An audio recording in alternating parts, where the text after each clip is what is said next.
Hi, everybody. My name is Adelee Penner, and I'm really excited today to explore the integration of social emotional learning and the Hāpara Suite with you today. So whether you're joining me in person or you're going to be sitting comfortably in your home and listening to the recording, I hope that as we move through, you consider your own practice and think about what social emotional learning means for you and for your classroom and for how you might be bringing that into the Hāpara Learning Suite. If you're here in person today, I encourage you to open up that question tab and question and answer tab. And I'm going to be asking some questions all throughout my presentation.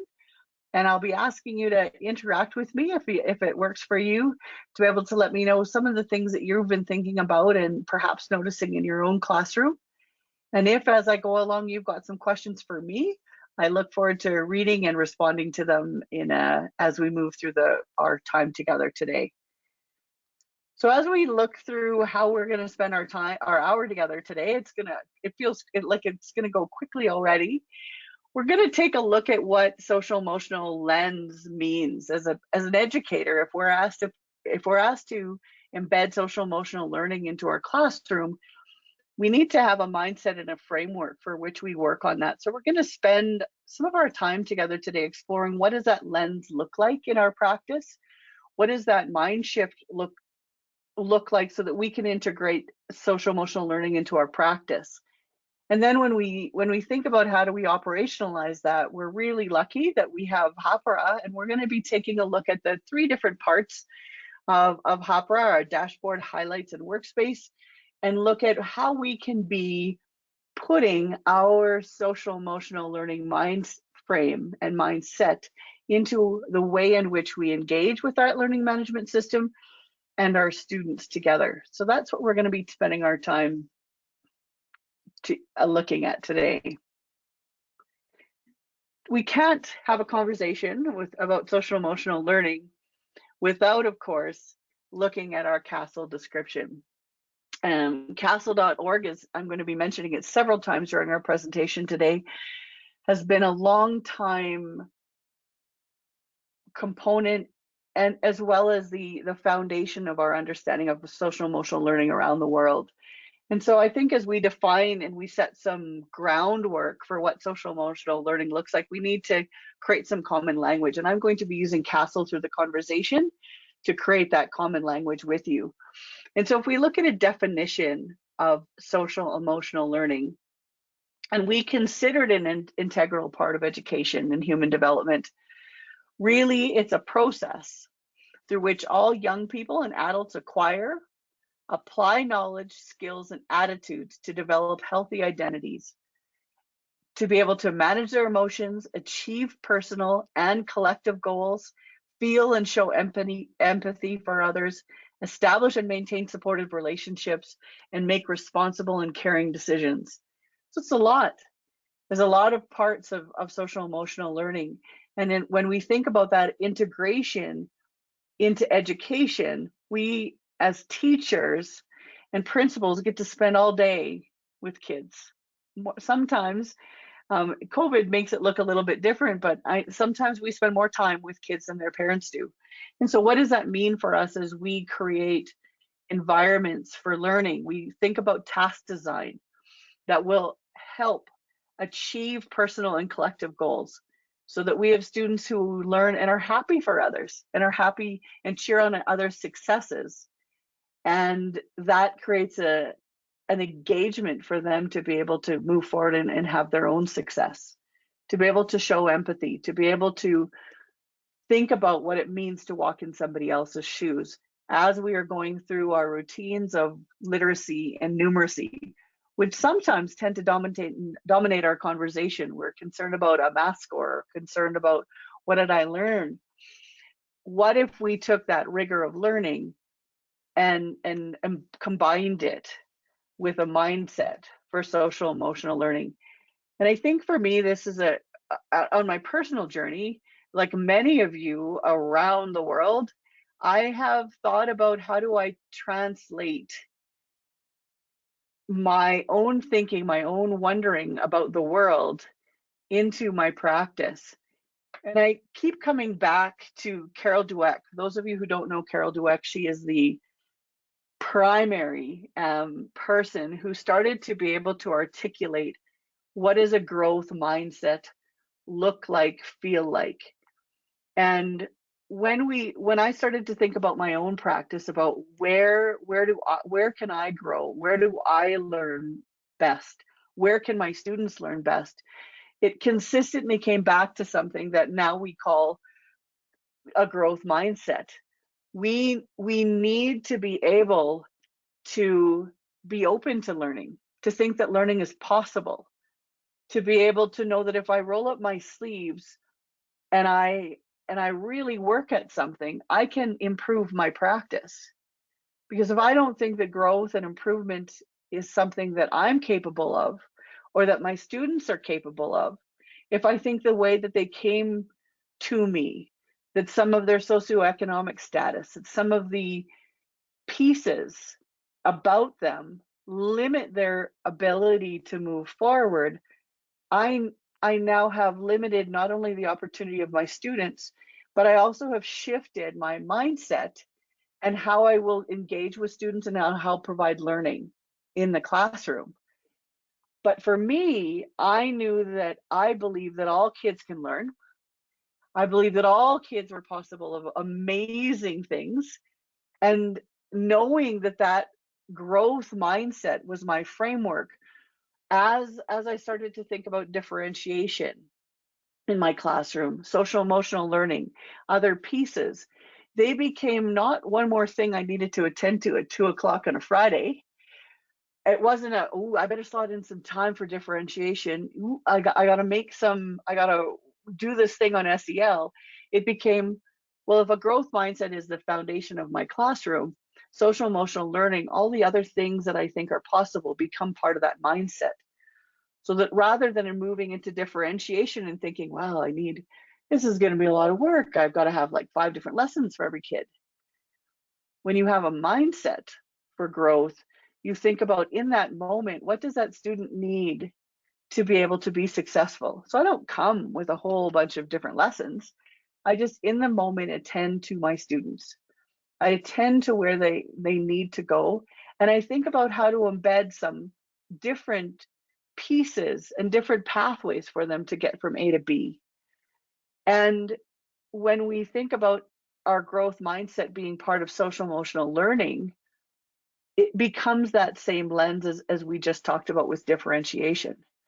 It becomes this foundation so that through all of the learning that we're doing, whether I'm talking about stoichiometry, or I am helping somebody with their formulas, or I am talking about a certain time in history, all of that academic rigor, if you will, is a catalyst to cultivating social emotional learning. My students as a growth mindset, their attitudes, their behavior, and that of course will help them with improving their academic outcomes and nurturing them as a whole learner.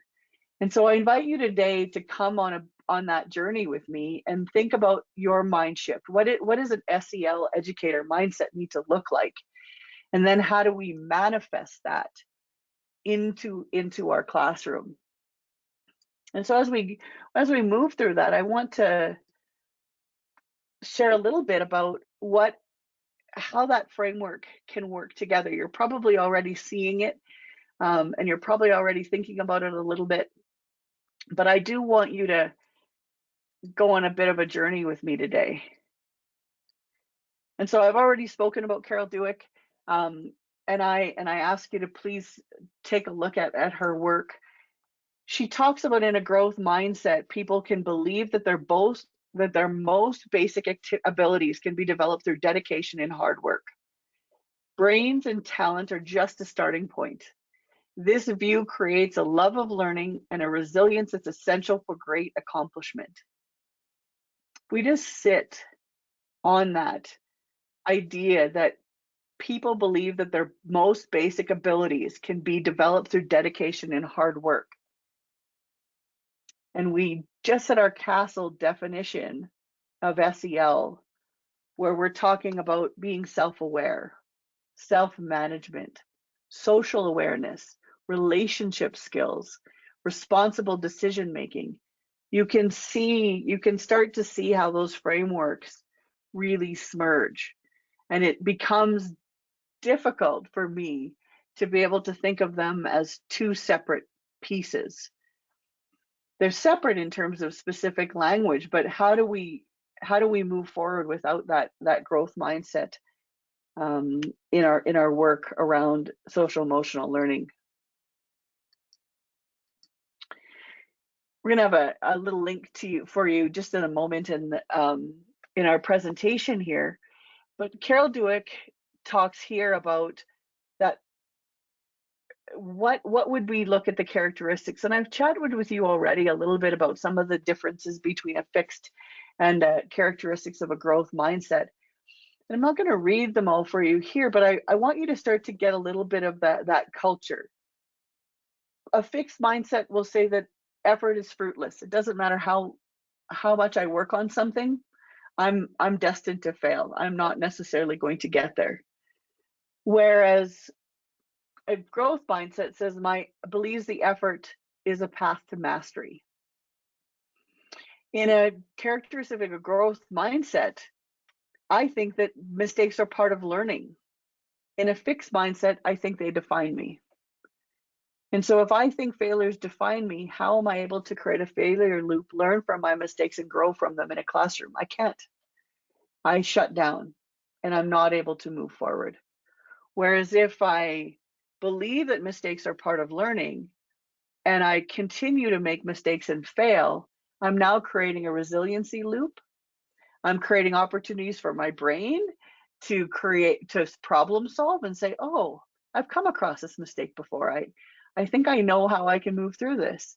And my moment of social emotional regulation I become less distressed because I've gone through this. I've solved this problem before. I know the answer, and I can move back down into a place where I feel comfortable again. And so you can see how the two, our mental health, our social emotional learning, are so embraced in growth mindset. I welcome feedback. Have I done this task the way that I could in my best interest? Oh, I missed the mark. Oh, I didn't understand.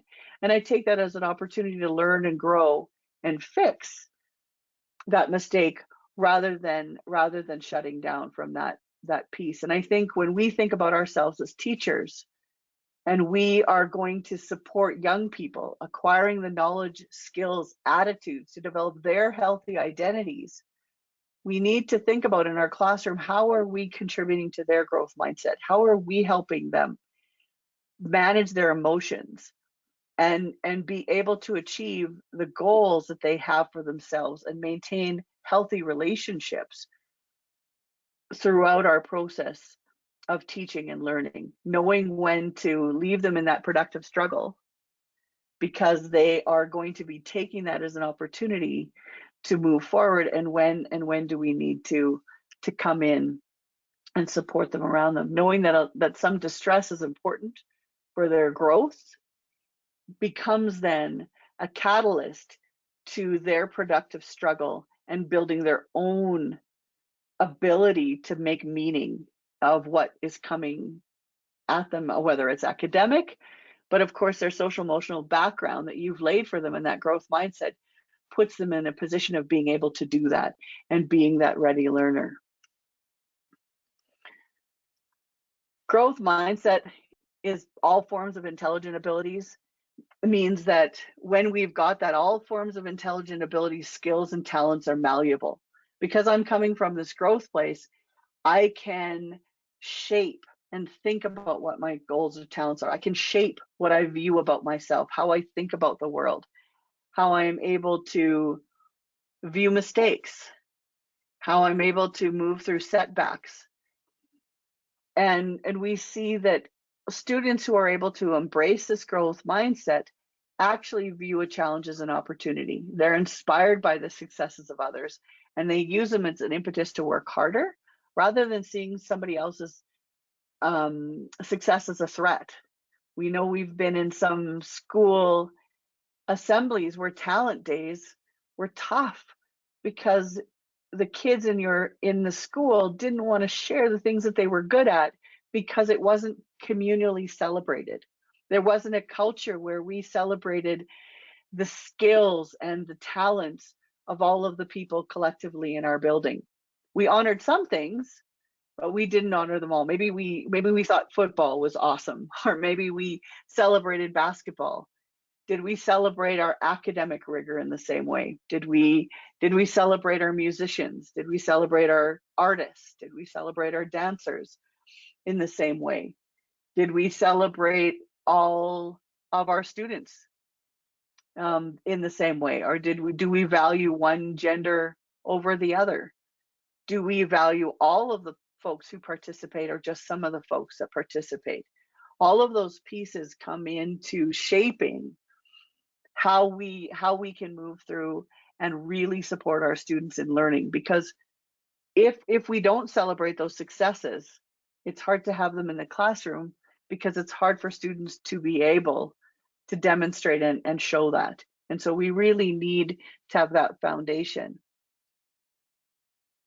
And so as we move past the foundation piece into social emotional learning, as you know, this is really, for us, one of the places that really shifts the perspectives of what's happening in a classroom.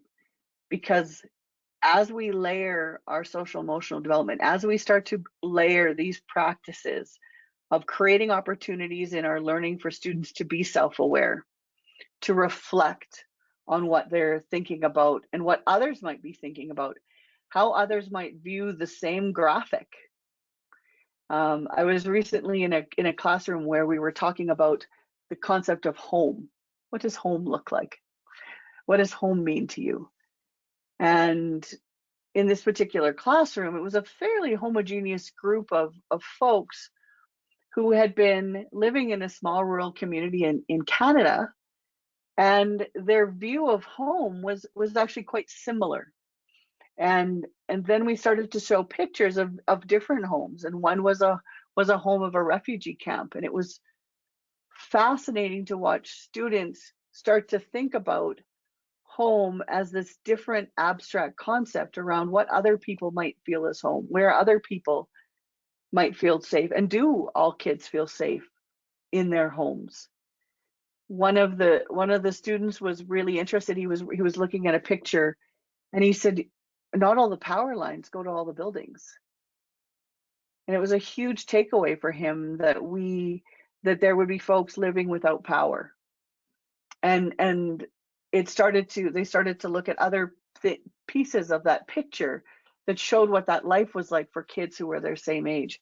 And watching that conversion and that idea of their own social emotional development, thinking about for themselves, where could they be in that situation? What might they do to help in that situation was really exciting as part of their day. And they also, they're thinking about how they would make decisions if they were in that particular home situation. We have students who come from relationship skills are not something that they've had modeled for them. So how do we model that in the way in which we've been designing our learning tasks? How do kids feel welcome and safe in your classroom? And how are they part of the decision making? Whether it's being part of their own assessment conversations or feedback conversations, what does that look like within your classroom? And so to move forward into some of our Hāpara pieces, to wrap up our growth mindset part, I really want to encourage you to think about the work here of Margot and Kendra. Dr. Margot and Dr. Coates are, Margot is a principal at Redmond Early Learning Center, and Kendra is a growth early mindset author, and she works with Mindset Works.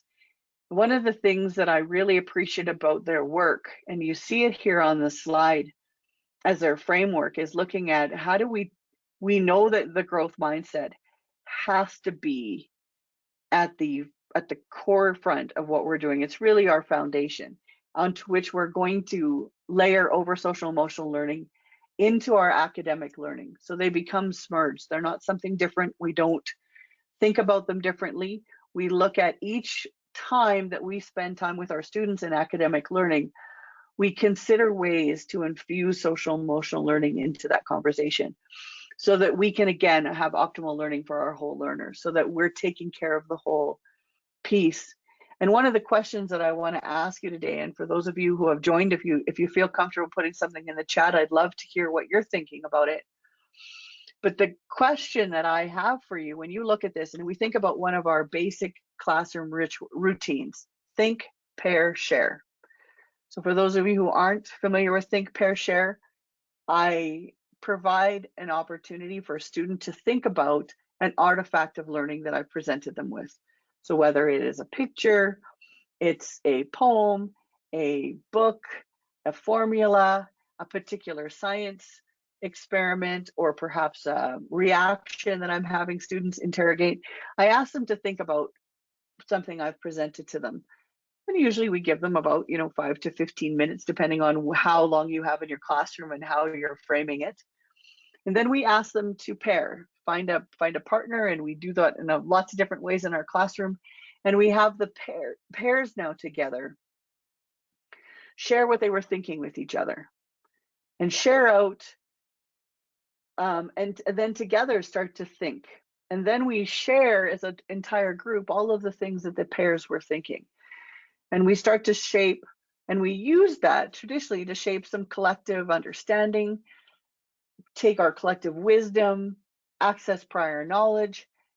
And I ask you, by doing that activity, that think, pair, share, what does a teacher need to attend to so that their students can effectively engage in think, pair, share? What social emotional skills do your students need to be able to engage in think, pair, share in your classroom?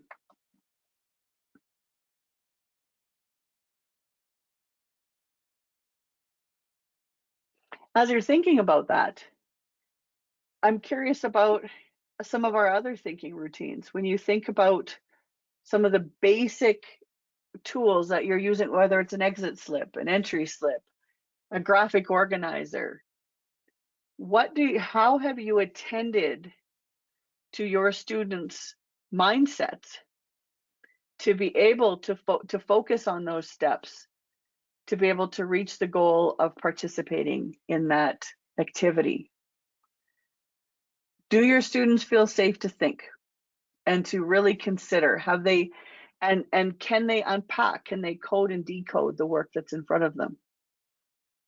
What it takes to share with a partner, do they come together as vulnerable, or are they compliant? Are they actually intellectually engaging with you and with each other in your classroom, or is this something that they're moving through because you've asked them to do, and they're really nice kids and they really love you a lot? And what does sharing look like? Have we created a classroom where sharing is something where all voices are surfaced, or do we just surface a few that are willing to be brave? How do we allow for our back channel kids? Do we have a way for kids to share without having to speak publicly in front of their peers, but still are contributing? I know as we've moved online this year, that's something that teachers have talked a lot about, is that the ability to be able to come off mic and speak, or the ability to speak and chat, has been really important for them, because they've got students who like to just contribute and chat. They're completely there. They've shown a complete level of engagement and had their voices combined with their colleagues who felt comfortable coming off mic in a really beautiful way. I ask you just to consider that.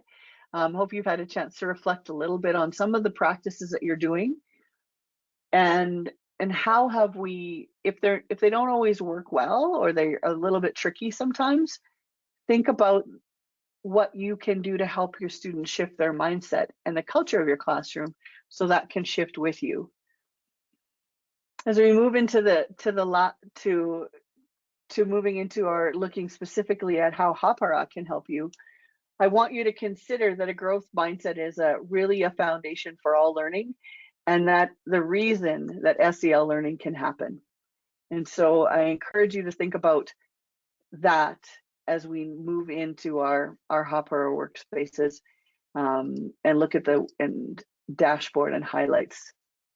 So we're gonna shift a little bit. I'm not seeing any questions or comments yet, and so I encourage you, if you're thinking about something, please make sure that you do, or if you've got something to share with us. One of the things that Dr. Dave talks a lot about in his work is that if we really want all students to leave school having developed certain academic, social, personal, and cultural capacity, we need to think carefully about whether we as educators are creating the types of experiences that we know from research will help develop those capacities. And so as we move through the suite, of course, I only have a few minutes and we can't go through everything, but I want you to consider in your classroom and reflect with me, what are there experiences that we're creating that we could just tweak a little bit that would help shift that mindset? Are there practices that we maybe haven't attended to in a bit? We know that they were good, but we ran out of time, and now with COVID and the learning gap and all that stuff that's front and foremost. I mean, if we wanted to, you can have COVID take your whole day every day.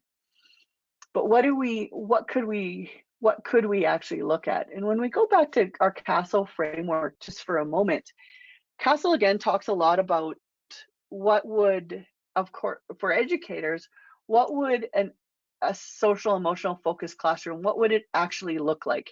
And I'm going to add in there, what would it look like, taste like, feel like, because all of those senses are important to us as we're thinking about that mind shift around how might I use a learning system, one that's designed to support me in this area, how might I use it differently or very similarly, but slightly different from what I have been already doing.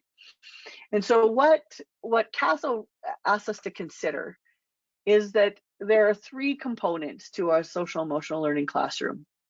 One is a supportive climate. And supporting climate is a place that kids feel safe, welcomed, cared for, and able to take risks. And that's really important. Can you and your students together create a culture of feedback, of failure loops? Do kids feel safe and vulnerable to try new things? And are you trying new things with them so that they can see that modeling and experience that? The integration of social emotional learning into academic instruction. Are there pieces of your work that we could naturally embed social emotional learning into, or change our language so that we are creating an opportunity for students to have a different perspective, to consider this from a different piece? And the last part, of course, is explicit SEL instruction. So this is when I spend time and I specifically using, depending on what program you like, hopefully an evidence-based program, that you're going to give time for students to really move through and grow in their social emotional learning. Considering the pieces, looking at how they can become self-aware, how they can make decisions, and how they can move through their world as an empathetic person who understands and appreciates different perspectives and viewpoints. So that's what we're going to be looking at. So as I move through the Hāpara Workspace, if you think, oh wait, we could be doing this too, and you didn't mention it, I'd love to hear it in the chat. I'd love to hear it after in an email, because again, I won't consider this an exhaustive look at our framework, but I am going to be looking at each specific part and asking you to think about how you use it. So we're going to start with dashboard today. So this is what a dashboard might look like when you open up your classroom and you see your list of students there. And you might be looking at it going, okay, yeah, I get you, Adelee. I can see that I can look on some of my students' work and I can probably talk to them and I see the group thing at the top, and I can see that I can tag and make some files and things. But it may not be clear right away to you how we might be able to incorporate our supportive climate integration of SEL and explicit instruction into Dashboard. And so let's start to go through this a little bit.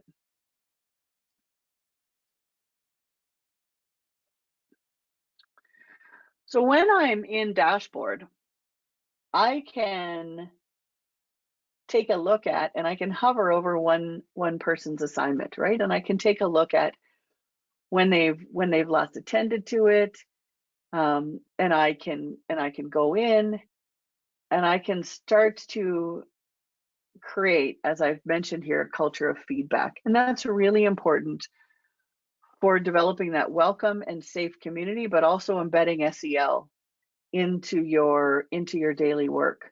So thinking about, what does a culture of feedback look like?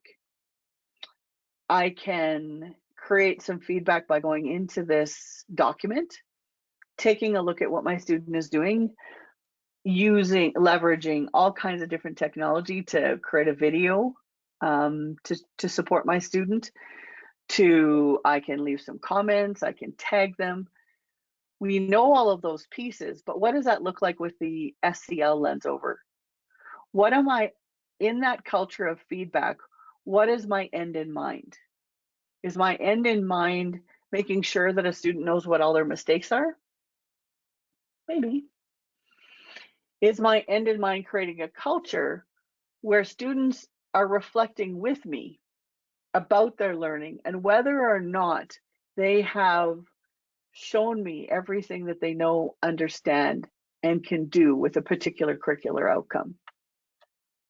And so as we're creating that culture through Dashboard, as you're responding to your students, as you're reviewing how students may be going, from a fixed mindset, we may use Dashboard as a way to look at and go, oh my goodness, this is overdue. They're not attending to it. They haven't written anything. And I have an opportunity to make sure that they get an assignment on time. From a growth mindset, we may look at, the student hasn't been attending to this assignment for a little bit. I wonder why. Is everything okay? And what does that student need to be able to attend to that work? And so now I'm going to respond in a different way. I might say, hey, I've noticed that you haven't contributed to this assignment in a little while. What's got you stuck? What's tricky for you? Let's talk about that. Send me a note back, or we can chat in person, or let me know, because I'm really excited to see and hear what you think about this. And I can't wait for you to be able to complete the assignment, because I'm really looking forward to learning from you. And when we start to create that culture of, I'm asking you to do this because I really want to learn from you. I'm curious about what you think. I like your perspective. And when I give you feedback, I'm giving you feedback to help you grow and to be able to be your best self with me. I'm not giving you feedback for any other purpose. My goal is to help you move forward in your learning. That mind shift in terms of how then we view Dashboard as an opportunity to connect with our students, to build their resilience. I noticed you tried this twice already. I'm going to ask you to try again, but here's the piece that I want you to attend to. Rather than having folks do the whole thing over and over again, which is frustrating, humiliating, and a bit downgrading, we can start to pick and choose what pieces of the assignment that we may have folks continue or do, or we may look and give them a whole new something else, because we're noticing in that moment that this isn't going to be the right way to leverage what they know and do. And you can see these things as they come up for you in the dashboard, which is really exciting. Adding on to that is creating that culture of care. And so with each student, I can, of course, open their folders, I can email, I can edit their groups. We'll talk about groups in just a moment. But that email piece, again, checking in with our students, how are they doing? What are we grateful for? And when a student knows that, when I hear from my teacher it's not always going to be about the thing I didn't do well or the thing I have to repeat. And if it is, it's going to come from a place of here's how I want to help you put your best foot forward. It changes the conversation. I'm excited to get an email from my teacher.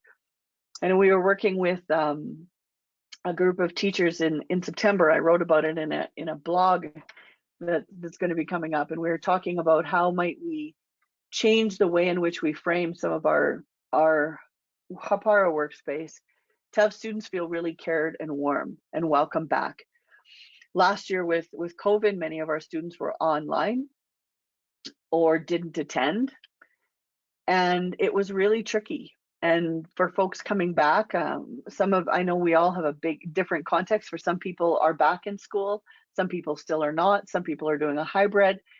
Depending on the state or province that you live, it seems to be a little bit all over the place. But how do we create a culture of care? What does that look like? How can I digitally create a culture of care as well as when we get to be together? And so I know that there's a couple of the teachers, when we talked about it, said, oh, Dashboard was so great at sending emails to students, but also to the whole group, because one of the things that one of the teachers wanted to do is we were listening to Dominique and Nancy Fisher talk about some of the things that they were doing. And so a teacher was inspired to her class to welcome them back. So she sent out a note to every kid asking them what their favorite song was. And if they felt like they were a VIP and they were going to have an entrance song as a VIP, what would that look like? And so for the first day back into class, she got a smoke machine, and all of her students got to walk into the door playing their favorite song. And then she kept that up for the rest of the year. Every day a different student got to walk in to their favorite song through the smoke machine. And I just thought, what a great way to use Dashboard to be able to get that information, but also to consider that culture of care, because kids started to feel, I mean, imagine walking in to the classroom, like with your favorite song, you get to come in. How does that set you up for learning and that culture? And to be able to think about my way of gathering this information and my way of getting this together as a class is through this particular mechanism. And so I can, how you're going to be corresponding and using that tool could be completely impactful in changing the culture of your classroom. As we all know, we are only as good as our last phone call. And our last interaction with someone. We can have, pick a number, 100 amazing interactions with someone, and then we have one rough one, and it takes us a while to get back to that place where that person feels safe and cared for with us. We know it and we try to avoid it, and sometimes we can't. We're humans.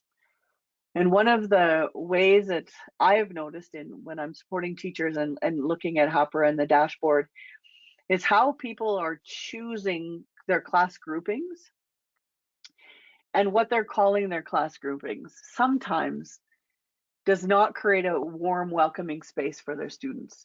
And so I really encourage you, when you are in Dashboard and you're using your dashboard to create groups, I know you can do it in Workspace too. I'm talking about it here. I want you to think about how you're putting groups together. As teachers, we put groups together for all kinds of different reasons. We put all different kinds of learners together for different reasons, and they're good. But I've seen sometimes group, and we can look through our list here, group 15, IAP, Math 1, Monday, Tuesday, monitor, offline groups, online groups. How do students identify with the label you've put on them? Would you rather be in the pirate group or in the Zoo Inquiry 2 group? And I just ask you that for consideration. Your students in the group that you put them are going to identify with that. And so if you're putting them in different kind of rock formations because you're in geology, that would make sense. And kids would probably feel really welcomed and excited and maybe even a little bit curious about the rock that you've assigned to them as their group monitor. But if we put groups and we use ability names, which we see sometimes in our grouping, or we pick too much of a practical group, it could be tricky for kids. We've got here offline and online group, and part of the reason I kept this in for this slide was one of the teachers again that we were working with the other day. She's got a group of students who attend completely virtually and a group who are synchronously. And she has them working in the same workspace so that she can do some crossover work with them so that she can find a way of having both students feel some community and get to know some other kids their own age. However, her grouping names are very similar to this offline online group. And several kids in the first week commented to her, like, because of the way the offline group had been slotted in their name, they felt a little slighted and it appeared a little derogatory. And so one could say, well, that's maybe they're being too sensitive. She didn't mean that. And of course she didn't. That wasn't her intention. But if we think of creating a warm classroom, giving them a color name, giving them something arbitrary would be far more community building than defining some people as in the building or out of the building.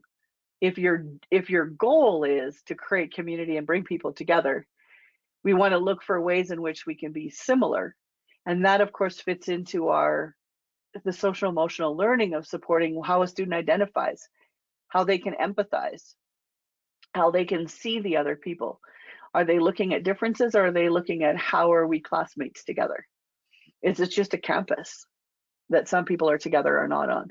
So I invite you to really consider how you are naming your groups, because that will absolutely impact the way in which students will feel safe in your classroom and be able to move forward with the mindset that we talked about earlier.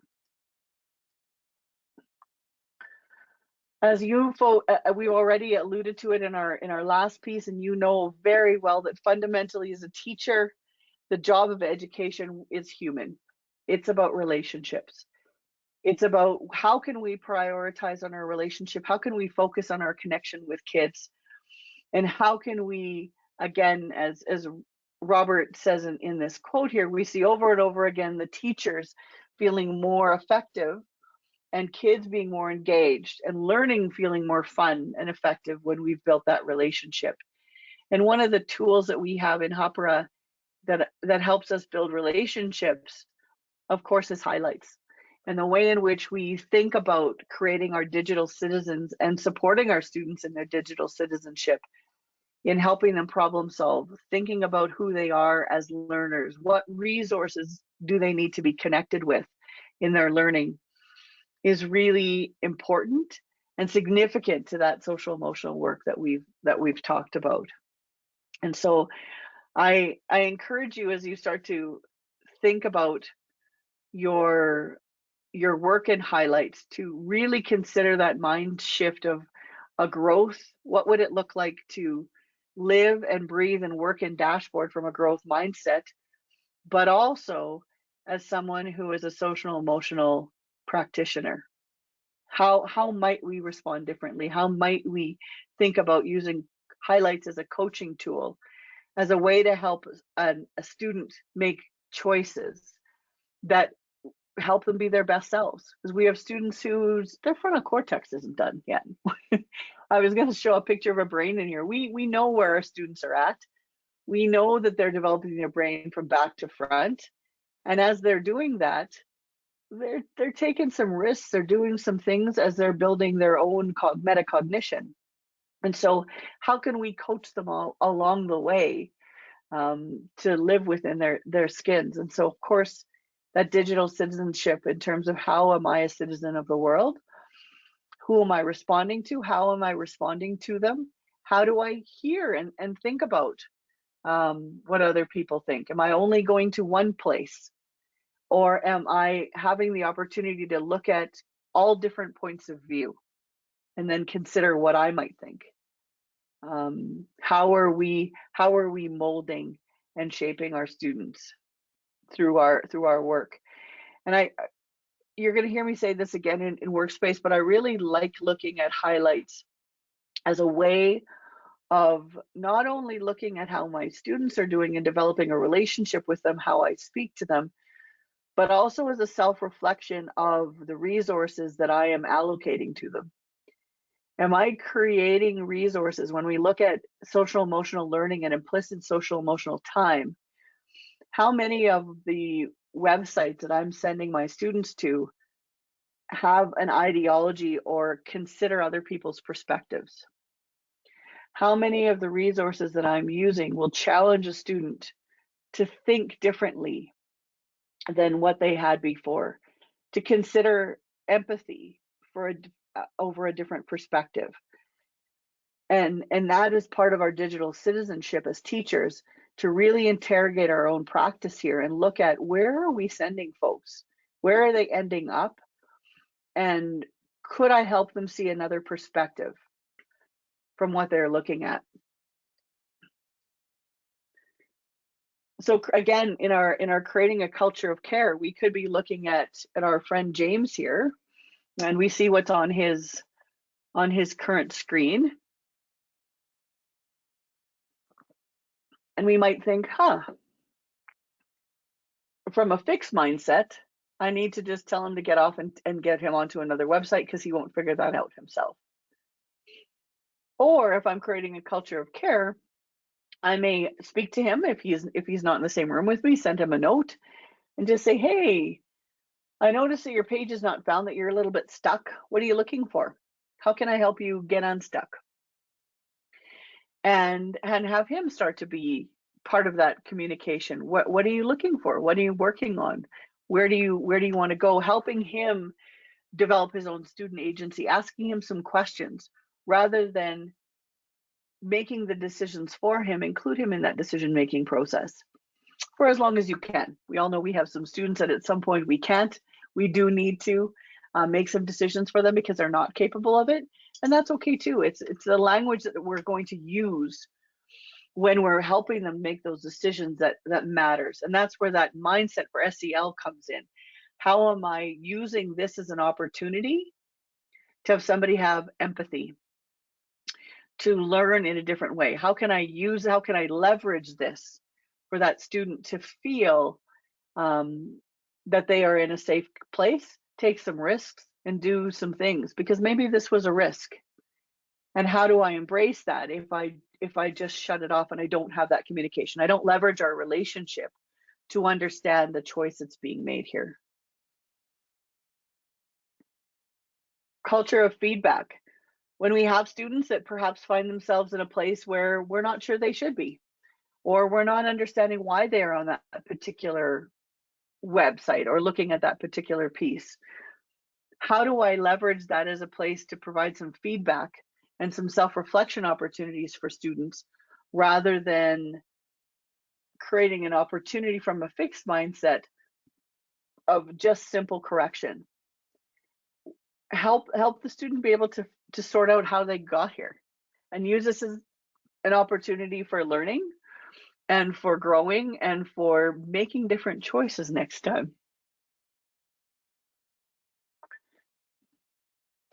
Last piece about highlights is looking at highlights as an opportunity for you and your students to reflect on practice. Are you integrating social emotional learning into your academic instruction? Can you see that through the activity viewer, unique activity, how kids are collaborating, the choices that you're making in terms of your sites? And have you selected resource sites that specifically are about social emotional learning or validate the ideology, whether it is in math class or science or social studies, English, as you're sending kids to leverage resources? How have you curated those resources? And can you create different resources that would help bring back that layer of social emotional learning into your work.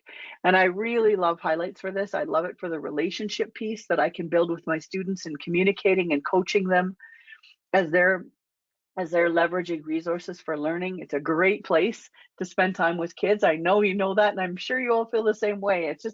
It's a real privilege.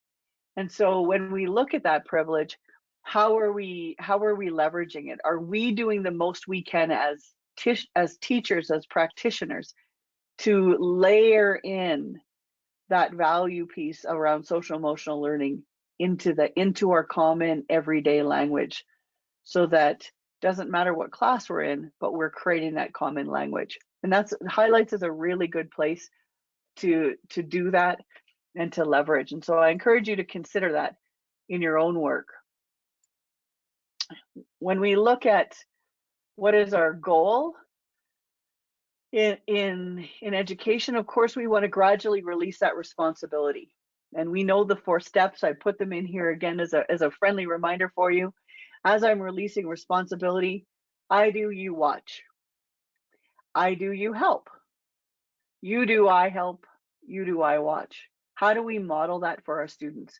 You've already seen a couple different ways we've modeled that in dashboard and in highlights, but how can we continue to model that work? And I'm going to take you into the student dashboard for a moment, because I think this is one of the really powerful ways in your classroom to create that gradual release of responsibility. And that is important not only to academic learning, but for social emotional learning, social emotional intelligence, being able to build that, take responsibility for my actions, time manage, understand how I work, how I think, where I do things best, and help me be responsible for the things that my own learning. What class do I have? What's happening in that class? What do I need to do?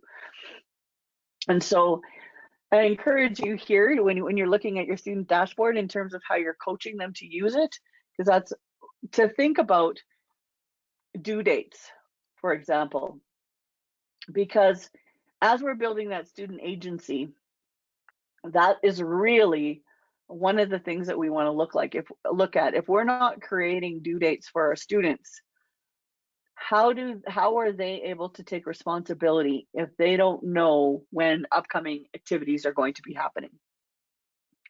You may have a couple of assignments that you want to attend to in class, but you're still at some point going to want to be able to attend to them and take them in. And due dates is a really important way, not only of supporting their social emotional growth and their academic rigor, it's also helping them build that agency, so that I can start to think about who I am in the relationship to this classroom and what my responsibilities are. And I can start to problem solve if I've got hockey, or I've got, I'm in Canada, so of course I say hockey first, because we're about to get some snow, so I'm thinking about snow activities. But what if I have dance? What if I've got piano lessons? What if I've got football? What do I have in the evenings that take my time? And how am I conducting myself during my school day? How do I get this work done? And I can't do that if I don't have a target. And so we need to help our students set some clear targets so that they can learn how to meet them. And they're not going to meet them all the time. And they'll have some good reasons for not meeting them. But quite frankly, neither do we all the time. But we're on our way to being able to get there. Supporting executive functioning. Again, by having the student have everything in one place. If I've lost the material or I don't know where it is, we often laugh about, our Google Docs being the old bad messy locker. This is one place where students can have everything together. They can find what they're looking for, if it's in an email, if it's in a doc or a shared folder, and that gives them that gradual release of responsibility to find things. I love this part about the student dashboard because it's the part for self-identity. It's the part where students get to inform what their classroom looks like, what it feels like, and it's important for them because take a look at how your students what pictures are they putting up? How are they defining themselves? What colors are they using? Those are going to be helpful for you in your coaching. Before we leave, our student dashboard and go into our last part, I want you to really consider how we are making your notifications and speaking. It comes into that culture of feedback that we talked about in terms of we have a sub today. Please make sure that you bring your Chromebook to class. If we're going to look at it from an SEL and a growth mindset, we may want to consider things like we are going to be welcoming a guest teacher in today. Please a friendly reminder on how to treat a guest. We treat them by bringing our Chromebooks to class. You're going to come into your workspace, you're going to open it up, and we start to frame the language around, let's welcome a guest. How do we treat a guest? Rather than, we've got a sub today. In some schools, they've created a wonderful culture around it, some not, but it's still a substitute for the real teacher. That's what we're saying. Instead of, this is also a teacher who also could add value and contribute to the classroom and has a different perspective. And you get to hear that different perspective for a whole day. Embrace it. Learn what you can. Be excited to have that opportunity for change. Many students don't love a sub, not because they're so infatuated with their own teacher, but because they're used to the routine and they're used to that one person. How do we expand a child's perspective to look at and meet new people from the perspective of what can I add value to their life and how can they add value to mine? What can I learn from this new person today?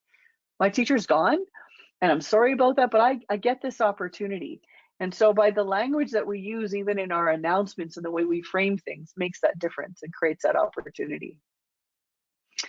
Kids have quickly said things about missing assignments, keep them on track, and they're excited about it. And I wanted to share some of the student perspective. We're going to go into workspaces in our last few minutes together. And I want you to think again about your workspace as your journal of task design. What do you see and what do your students see? What language do they see? How do you welcome them into this space? Do you have a welcome card? Do you say start here? Do you give them a way to navigate that workspace? Are you even things like welcome to our ThinkPad? This is the place we're going to think together. We're creating a culture of, I want you to share. You are going to be in collaboration with your peers. We're going to be thinking and learning and sharing perspectives together. What does the language in your workspaces look like? I'd like you to take a look at it from a social emotional lens and see, how might I change some of those pieces? How am I providing opportunities for my students to see themselves in the space? Do you have agreements for learning? How will you work together? What does it look like? And can students shape that with you? Because if they can, you're again coaching them to think about and use their social emotional learning to think about, what kind of a place can I learn in, but also can my friends be successful in? What does that look like for all of us? And can we actually articulate it as a class? So I encourage you to put that into your workspace and to consider that as an activity that you do together with your class. We know how from Hattie, Fisher, and Frey, the significance of learning intentions. Kids cannot meet a standard if they don't know what the target is. And are you clearly embedding social emotional learning goals into your academic learning? Because if you are not, you cannot get there. You cannot have it embedded into your classroom. How are you integrating social emotional learning into your academic instruction? Do kids have choice? When you're doing STEM activities, do you promote empathy and caring and compassion through those activities in real world ways that kids know? Are kids sharing their perspectives on what they're learning with each other? Are they constructing learning together? Do you have your columns 2 and 3 open so that kids can add and participate in that learning? And are you giving them some real clear ways to contribute to their learning? When you think about kids needing to belong, feel included, allowing for diversity and equity in your classroom, how are you attending to that? Because this is really where the rubber hits the road in terms of social emotional learning. What does your language look like, and what is your thinking looks like? And I leave you with one The last piece, Diwali just started on, as you folks know, on November the 4th. It just finished yesterday. If you were calculating speed in math, when we think about cultural responsiveness, we could pick to focus on Diwali and fireworks. And how are you creating that cultural responsiveness so that kids can actually leverage their own customs, their own family experiences to learn? And that's the last piece I'm gonna leave you with today. I want you to think about how can we leverage the beautiful human beings that you get to spend time with every day and their experiences and their culture into our learning environment. And on your way out, I would love for you to leave what your takeaway for our session is. And I look forward to spending time with you again. Thank you so much.